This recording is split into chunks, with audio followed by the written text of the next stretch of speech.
Sakit aku tuh kan genetik yang turunan dari mungkin dari papa aku juga. Satu hal yang emang belum ada obatnya tapi bisa diredakan. Ketika aku tahu itu aku punya genetik itu rheumatoid arthritis, ya hancur banget sih. Dengan aku divonis sakit, aku nggak punya mimpi, aku mikir ya kayaknya mau umur gue nggak lama lagi, dan gue juga nggak tahu kalau gue nggak bisa berobat, mungkin ya bisa aja besok, minggu depan, bulan depan gue meninggal gitu. Titik yang paling berat di hidup aku mungkin di saat aku berumur 16-17 tahun, karena itu aku baru tahu kalau aku sakit autoimun rheumatoid arthritis. Aku juga baru mau lulus SMA. Pada saat itu kondisinya keluarga aku juga bukan keluarga yang berkecukupan, jadi mamaku juga bilang sama aku kalau misalkan mau melanjutkan ke universitas, aku harus mencari beasiswa untuk diri aku sendiri. Segalanya, segala jenis yang berhubungan sama kesehatan atau teknik kimia atau perminyakan tuh aku coba.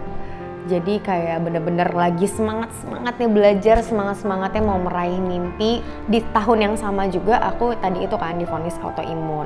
Sholat aja aku duduk, terus pincang hampir 2 tahun, minum obat setiap hari hampir 12 butir. Pengobatan juga mahal banget gitu. Terus aku harus belajar dengan giat, tapi juga satu sisi kadang-kadang muncul lagi ke mata lah, muncul lagi ke gigi lah. Keterbatasan fisik aku pada saat itu yang membuat aku juga nggak bisa terlalu fokus dalam belajar. Sampai akhirnya pengumuman kelulusan aku nggak keterima lah universitas yang aku pengen gitu.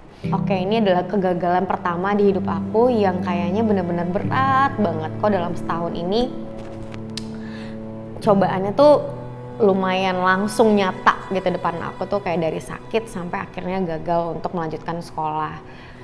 Ya pas tahu itu sedih banget, hancur banget. Kalau lagi kambuh pun juga udah yang kayak udah lah, selesai aja, capek gitu, ada gitunya ya. Cuman ya itu tadi aku udah di tahap yang bisa menertawakan sedih gitu loh. Jadi emang aku pembawaannya tuh emang ya udah nikmatin aja, jalanin aja hari ini. Kita nggak tahu hari besok tuh masih ada atau enggak.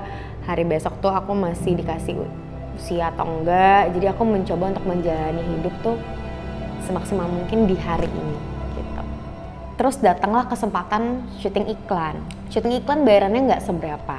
Cuman kepikiran kalau aku ambil pekerjaan ini mungkin aku bisa berobat dan akhirnya bisa produktif lagi, bisa sekolah dengan baik, nggak harus di negeri, bisa di swasta gitu-gitu. Jadi aku bisa nabung. Ternyata pas aku kerjain kok aku nyaman. Semenjak itu aku berusaha untuk ikhlas, berdamai sama apa yang aku dapatkan pada saat itu, menerima bahwa gak semua mimpi atau harapan yang kita mau tuh harus tercapai pada saat itu. Karena aku percaya timing setiap orang itu pasti beda-beda. Karena aku berpikir ketika aku udah pernah gagal sekali, aku gak mau sampai gagal kedua kalinya. Dan itu kan butuh 8 tahun bisa sampai akhirnya merangkak dan pelan-pelan ada di posisi yang sekarang. Kalau nanyain Enzi yang sekarang, dia sama aja aku kayak manusia biasa, maksudnya sama kayak teman-teman juga yang stres, depresi, yang gitu juga ada gitu. Tapi aku nggak mau meromantisasikan itu. Setelah melalui itu semua, aku ngerasain banget yang namanya bangga sama lega, salut gitu sama diri aku, karena pada saat itu mikirnya kan nggak ya gue ngelaluin itu semua. Tapi ternyata ketika bisa ngelaluin itu malah jadi kekuatan baru sekarang buat aku. Ketika nanti aku punya masalah-masalah lagi, ya aku jadi punya satu kekuatan yang ketika gue pernah melalui masa-masa berat dan gue bisa, tandanya nanti next gue juga pasti harus bisa gitu. Kesempatan hidup tuh cuma sekali, jadi aku mau memaksimalkan aja, walaupun emang berat ya harus diterima, harus dijalanin gitu. Aku nggak mau menyesal aja karena aku nggak tahu juga afterlife tuh akan ada apa. Kalau kita berpikiran itu adalah mengakhiri hidup kita itu akan selesai, kalau ternyata enggak gimana? Jadi mendingan jalanin yang kita bisa kontrol aja gitu.